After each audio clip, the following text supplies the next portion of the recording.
This is perhaps the biggest, most malicious data leak in the history of the United States, and it's being perpetrated by the Trump regime. And sure, first, they're going after migrants who are paying their taxes, trying to steal their information. But next, they're coming for you. They're building a database at the IRS, and they've been caught in this federal court case proceeding that I know with all the news out there is not getting enough attention, but a federal judge has busted the IRS in an illegal data sharing scheme with the Department of Homeland Security, where the IRS was giving ICE confidential information about migrants to help ICE find and deport them. To help break this down, I am so honored to share with you Katie Phang, one of the hosts at the MeidasTouch Network. She got her own YouTube channel partnered with the MeidasTouch Network. But Katie, tell us why this is so important. Apparently, a lot of y'all didn't know what was going on with this, and it involves the IRS and our undocumented immigrants. And it's so particularly egregious what the Trump administration is doing that I thought it would be great to be able to share this information with you. So, what happened was a federal judge just entered on November 21st, 2025, which is just on Friday, a order wherein it was blocking the IRS from doing a massive data share with the Department of Homeland Security and specifically ICE. And it spun out of an agreement that was entered in April of this year between the Treasury Secretary Scott Bessent and dog killer Kristi Noem, Secretary of our Department of Homeland Security. And that memorandum of understanding, or an MOU as it was called, basically said that ICE could ask the IRS for otherwise confidential information for undocumented immigrants that were filing and paying taxes to the federal government, and that the IRS would be obligated to turn over this information to ICE.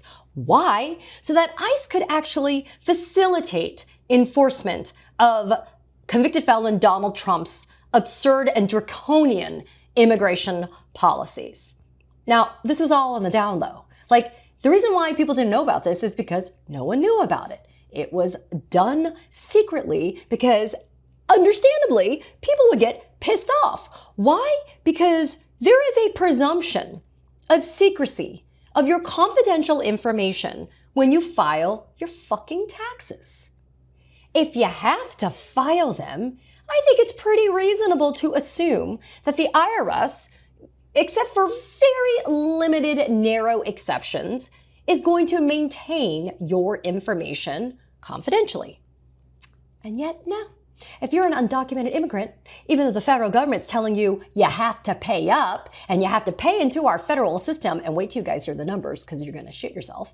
What happens here? Well, the IRS is not only going to make you pay to be a law-abiding, not citizen of our country, but then they're going to use that information that is provided when you pay those taxes to be able to go after you, round you up, and deport your ass. We'll get into the specifics in a second, but let's turn to this order because it's very important and it kind of sets the table for what's going on. So this is a 94-page order, and it was entered by Federal District Court Judge Colleen Collar Catelli. It's kind of an interesting name, right? She's a senior judge. She's got senior judge status, meaning she's not retired, but she's sitting in senior judge status for the District of Columbia. And again, like I said, it was from Friday, November 21st. And this opinion is damning against the Trump administration, specifically the IRS. Because a whole bunch of plaintiffs, including a nonprofit organization, sued the IRS and other defendants saying, look, you used to have this long-standing privacy policy that protected confidential taxpayer information. And now you have this new policy that we're going to call the data policy. And what it does is it allows for large-scale interagency sharing of confidential taxpayer information. And as the opinion of the judge reflects, the IRS entered into an April 2025 agreement with ICE to share confidential taxpayer address information. And then subsequently on August 7th of 2025, the IRS disclosed to ICE the confidential address information of approximately 47,000 taxpayers. Now, here's what's crazy. The IRS, doing such a great job at due diligence here, relied on a representation from ICE that a single individual at ICE was, quote, personally and directly engaged, end quote, in more than 1 million criminal investigations or proceedings. Needless to say, the judge was like, that's bullshit. Because it's not like one person at ICE is processing more than 1 million criminal investigations or proceedings. And there's a specific federal statute, 26 U.S. Code 6103, subsection I, subsection 2. That specific federal statute allows for the disclosure of certain information from the IRS to individuals that are, quote, personally and directly engaged in a non-tax criminal investigation or proceeding, assuming that several other conditions are satisfied. So, in other words, the IRS, trying to play fast and loose and cute with the federal law, made a received and relied upon a representation from ICE that was also playing fast and loose and cute with the law. When ICE said, oh yeah, there's one person, it's an individual at ICE, and they're handling more than 1 million criminal investigations or proceedings, so you can give us that confidential taxpayer address information for those 47,000 people. And the judge says, again, that that's bullshit. In this instance, the judge, in this 94-page opinion, states that the plaintiffs in this case have established a substantial likelihood that the IRS basically adopted and implemented this new data policy that allows for the disclosure of this confidential address information for tens of thousands of taxpayers to ICE. And that they knew that ICE is going to use the addresses for immigration-related criminal investigations and proceedings, even though ICE only identified one single employee at ICE who was processing these millions of criminal investigations or proceedings.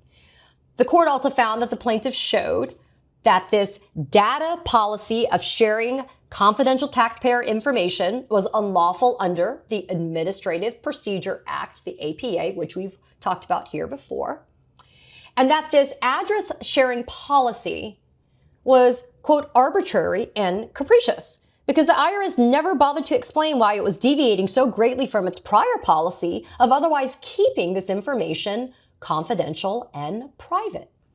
It was a strict confidentiality policy, and then suddenly the IRS is like, psych, we're not going to do that anymore.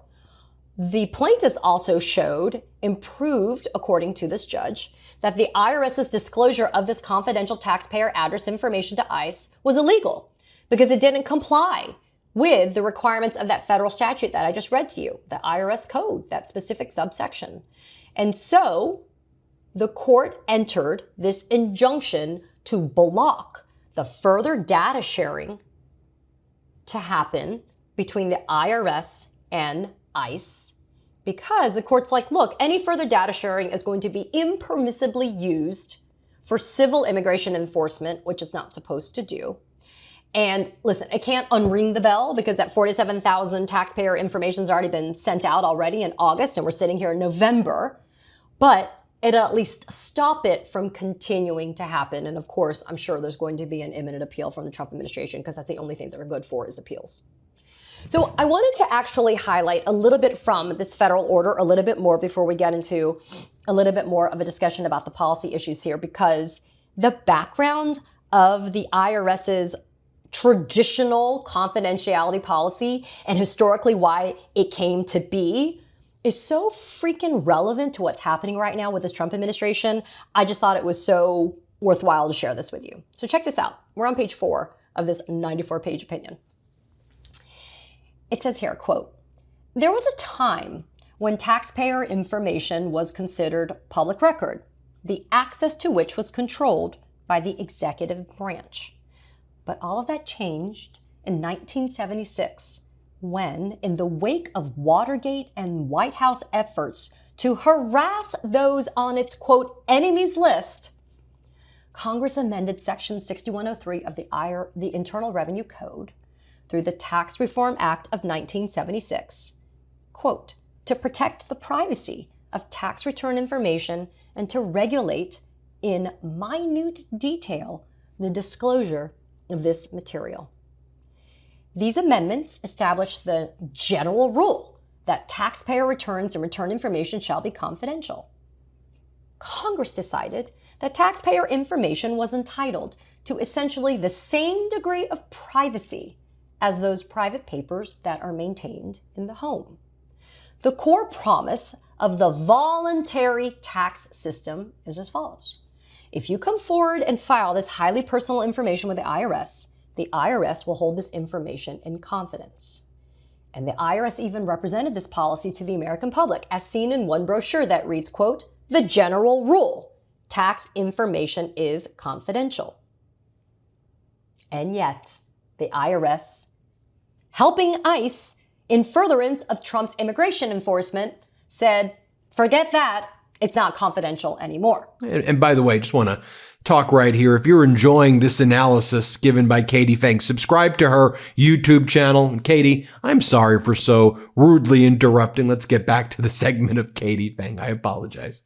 Some further evidence that the IRS, as a federal agency, is now trying to veer off into this no confidentiality system is the following.